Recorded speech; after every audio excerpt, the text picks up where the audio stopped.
burial event that was attended by many people to bury the area Bishop late Bernard Nguyo. It is true the burial was attended by many people and leaders, and I was one of them. And surprisingly, what happened was something that don't be believed by someone with his own senses or our own senses. And the reason I'm saying that is when the Wiper Party leader Kalonzo stood up to speak, he seemed to be just going straight to attack me. And he threw unprintable words for reasons which are best known to him. This now follows what I had been hearing as early and as back as 1985, when I divorced my wife in 1983. There were rumors that Kalonzo used to, and by that time he was moving with my former wife. But I had no issues, and they continued with the same relationship until recently, when she left my house, which she had been housed by me through the courtesy of my children. And I think Kalonzo took her and introduced her to some political operatives who went ahead to fund her. But all that is not a problem with me or to me. But the most issue of concern here is the way he has been behaving, because I didn't know when I was actually helping him and supporting him, despite the fact that there were rumors indicating and for him being connected with that woman, Kavindu. I kept quiet.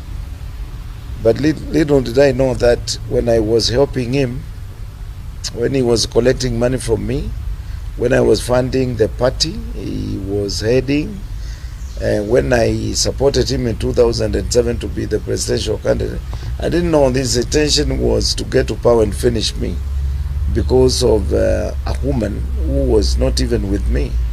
But that came out now clearly on Wednesday.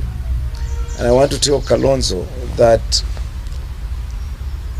Agnes is not my wife. You can go ahead and marry her. We know what you did to your wife. We know what you did to your wife. We know what happened. Some of us is things we don't want to talk about, but we have kept quiet.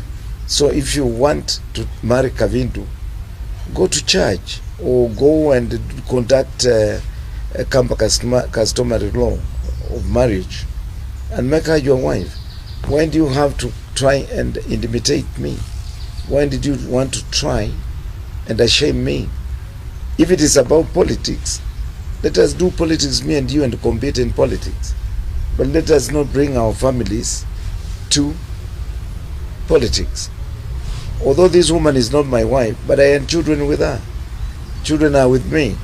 So you are acting them by your utterances.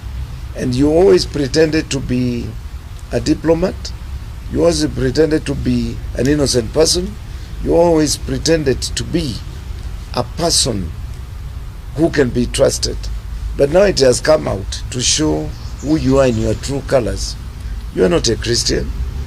The diplomat does not exist in you, and all what you have is a pretense. So I want kindly to ask you to remember your journey through politics. And I want to say, Kalonzo, you are a cursed man.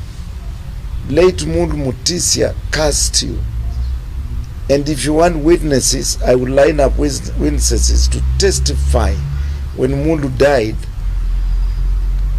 he was not in talking terms with you, despite the fact he's the one who made you to be who you are and to reach where you have reached with the assistance of some of us.